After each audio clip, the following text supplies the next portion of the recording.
First, this week's 1-on-1 in 10 with co-leader of the Labour Māori Caucus, Willie.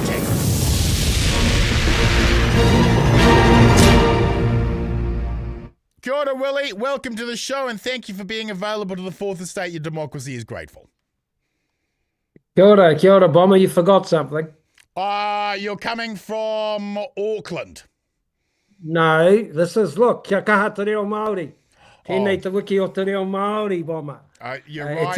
You're right. You got me. Hōtaka I roti I tō tātou reo Māori. So, ngā mihi kia koe hoki, Chris, me taku hoa tāwhito Shane. Ngā mihi kia koutou. But I won't speak Māori for the whole time, Bomber, because that wouldn't be appropriate, would it? Willie, let's focus tonight on the deepening rift between Labour and Te Pāti Māori over Doc Ferris's startling comments against migrant volunteers helping the Labour Tamaki Makaurau by-election campaign for Pāti. You have been very clear that Doc's comments fall short of what we expect from our politicians, and the New Zealand Herald picked up your Facebook post comments where you argue working together is the Labour Party values you stand for and not Doc's sectarian position. Is your identity as a Māori up for definition by the Māori Party's purity test?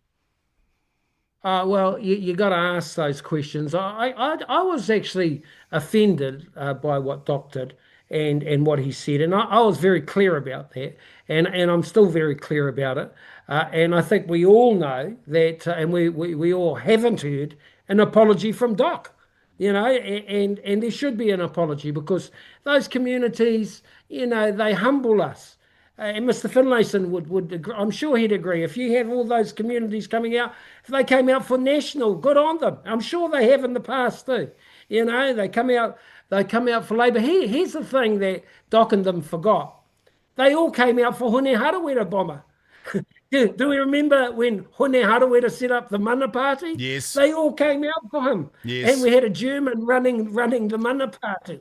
And the Māori seat of Tai Tukurau was invaded by all these different ethnicities. But they all forget that, don't they? So is Hone Harawira a sellout, Bomber? No, he's not a sellout. Those ethnicities, those groups, I should say, I think we had some Indian people, Chinese people, people from Nigeria, a lot of Pākehās, they all came in and they just wanted to contribute. They wanted to give their time. It wasn't an ethnic takeover. It was supporting their good mate, Pini Henare, and the Labour Party. And I'm proud and I thank them again tonight. And I apologise to them when I run across them because they were upset, they were offended. Yeah. Kotahitanga is not just about Māori. Kotahitanga is about everyone. And Doc breached there. And I'm pleased Deb and Rawiri have apologised. But hey, keep the president off the radio, eh? I mean, what on earth was that today? Week after week, this government attacked the treaty, and the next generation of Māori through immersion education have grown up knowing they have never ceded sovereignty, know the real history of the treaty, and they won't put up with being second-class citizens of their own country. But Doc's move from Māori first to Māori only, while understandably exciting to an aggrieved generation, is the kiss of death in national elections, isn't it? Well, it's nonsense. It's nonsense, and they need to put this into place. They need to straighten this out. They've made an attempt today. You would have, if we were watching the news, and I was watching it live today, Rawiri came out and, of course, decided to kōrero Māori anake, which means speak Māori only. Yes. And his perspective on that, you know, you couldn't doubt it. This is Māori language week. That's right. Yeah, but the problem was, as Mikey Sherman said when he went into the House, all his questions were in English, you know. But I think that they have to, look, if we want to work together, and do I want to work with them? Yes, I do. Is that guaranteed? No, that isn't. Because they're scaring people. Let's be honest here. Yeah. And some of Chris Finlayson's old mates, you know, they're all putting the boot in. You can't jump in with these radical Maoris, you know, they're extremists. I think generally they can be quite good. We agree on 90% of the things that we do, but Doc is making it very difficult because he's scaring people, you know. And the other side of that is he's getting some supporters with him who have all convinced themselves that this was going to be an ethnic takeover. It was no more than good people. And despite what JT says, just about all of them are Kiwis now. All right, they're not. They don't go back to India. They don't go back to Ethiopia. God, his waffle today. I don't know what happened to my brother today. I don't know. Maybe he had a drink before he went up to before he got interviewed. Because oh no, that was on Wātea, wasn't it? There He was. wasn't interviewed today. That was on Wātea. Oh, well, we'll have to chase that Wātea along. But they get some scoop of John talking about India oh, what a load of nonsense from JT. And don't get me wrong, he's done a terrific job with Te Pāti Māori. You can't doubt that. He has. They've won 6 seats. They gave us a hiding in Tāmaki Makaurau. I don't even know if people will remember Ordinary won the election. All we're talking about is this nonsense for the last few days. So I'm not running JT down in terms of his strategy, and it's been exceptional. You just got to take your hat off to them.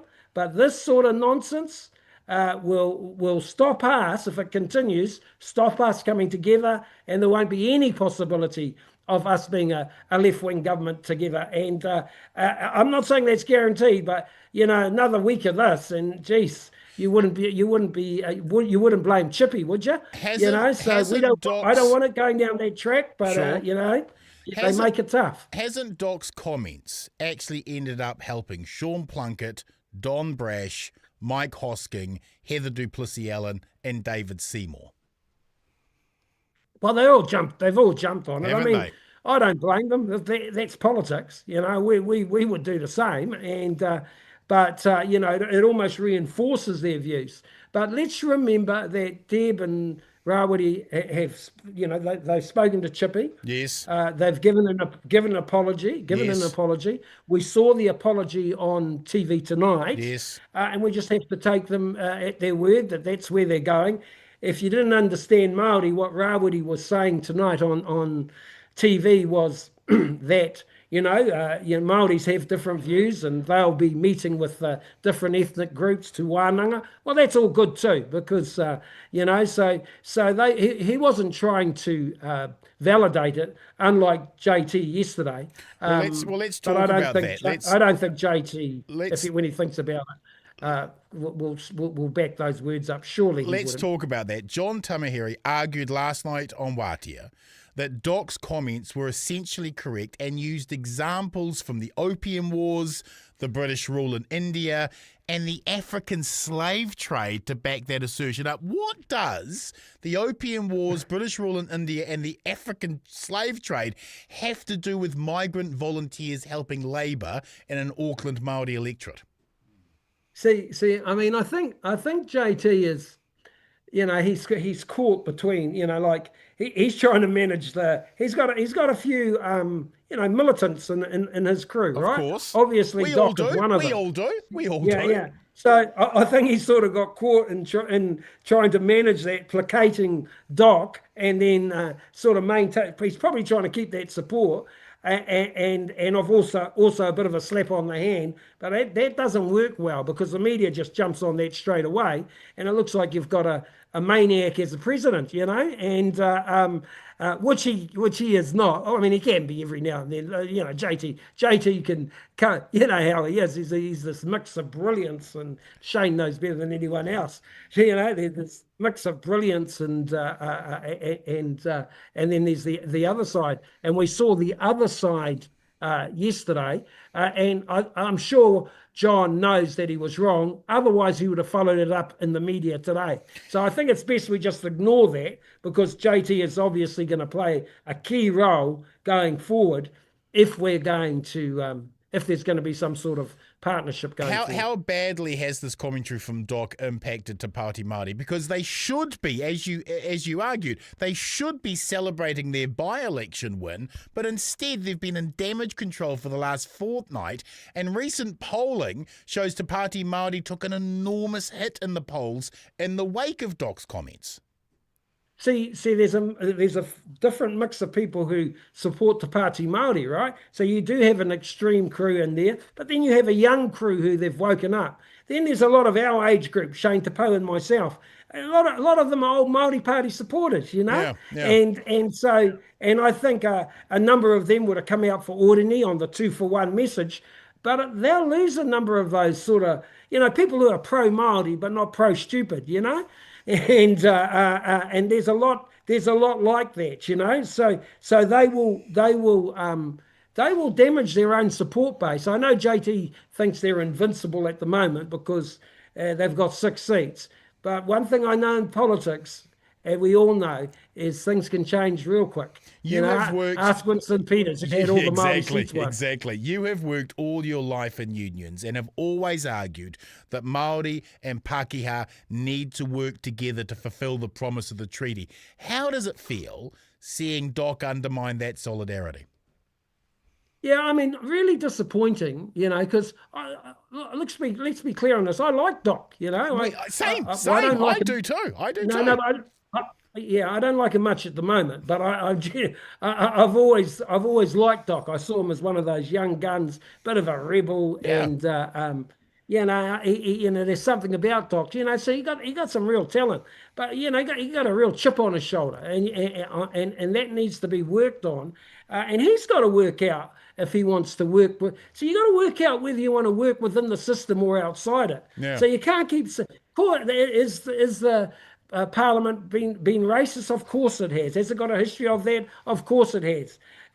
But do you want to work within that system to try and change things? That's what you got to work out. Yeah. Because some things are never going to change in there, but you can get change. We've all worked there, and you can get change, and you can get results for your people. They might be incremental, but I've seen some real changes through the years that we've been able to roll out, that Mr. Finlayson's been able to roll out.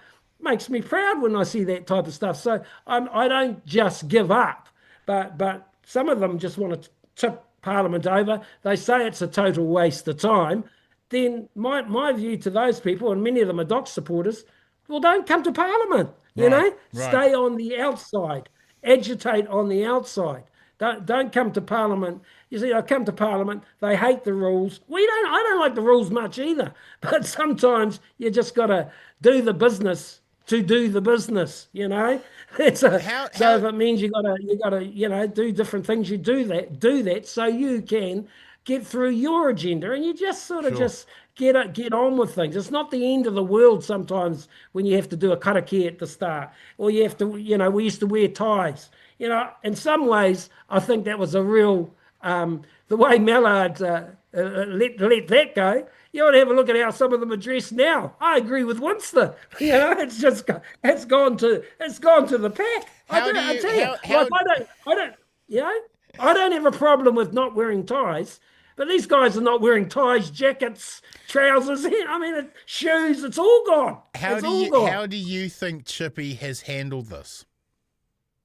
Oh, well, I don't know if he could have handled it much better.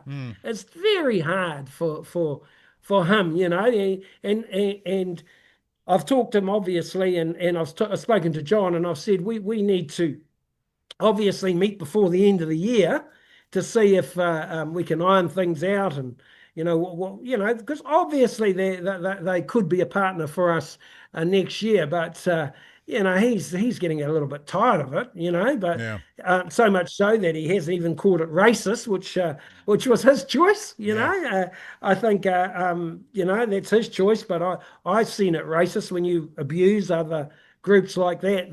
That's racism, all right, whether you like it or not.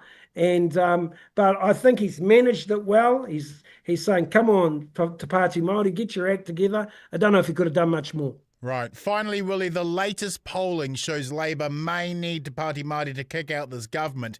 Can you do that if you've got Doc attacking migrants and Pākehā volunteering in that campaign?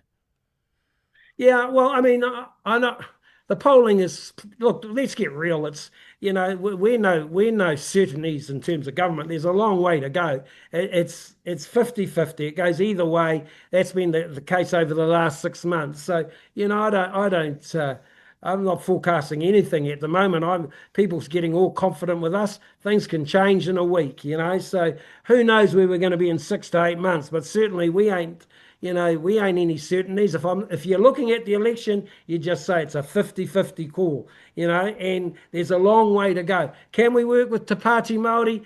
Politics tells us, history tells us that anyone can work with anyone. All right. I was part of the alliance. And Jim Anderton in 97, 98, he said he just wanted to do violence to Helen Clark. He became the Deputy Prime Minister. You go through life, who would have envisaged that the National Party would have done a deal with those radical Maoris, in 2008? Yeah. Well done to John Key. I thought, brilliant. Yeah. And don't tell me, I'm getting sick of this nonsense, or they were a very conservative crew. No, they were not. They certainly got I'm glad Mr. Finlayson's acknowledging this. I certainly believe they became a bit more conservative. But you're trying to tell me Hone Harawira was conservative? He hated that National Party. He was doing somersaults over the relationship. Tariana, who I love dearly, we loved her dearly, but she was the stroppiest protester of the late 90s. She made them so nervous it wasn't funny. Yeah. When they used to have the national polls, she would be the most untrusted New Zealander, or she was either second to last, or Hone Harawira was last. They used to swap positions. So this rubbish and nonsense about, that was a different Māori party. They were just as aggressive as this lot, but they settled into government, and they probably stayed too long with the National Party. But so I don't buy this line that you can't do deals with different people or different groups. Seymour and Winston. Seymour said Winston was the most untrustworthy politician in the world. Winston said Seymour was an accidental Maori. I mean, for goodness sake, now they're in cabinet together. So history tells us, politics tells us that people from all different areas can do deals together. And of course, there's a long story about Winston and Jim Bolger. So that's why I say to people, don't panic. Let's just see where we go. The Te Pāti Māori leadership is showing, they're showing the way, and let's hope they back that up. And there's only this week to go anyway, Bomber, because there's a 2-week recess, and then all the Māoris are going to come in from West Auckland, and they'll get to celebrate Oreni. So that'll be the plan, is just get through this week and then get out. Thank you, comrade. We look forward to speaking with you again soon. Kia ora.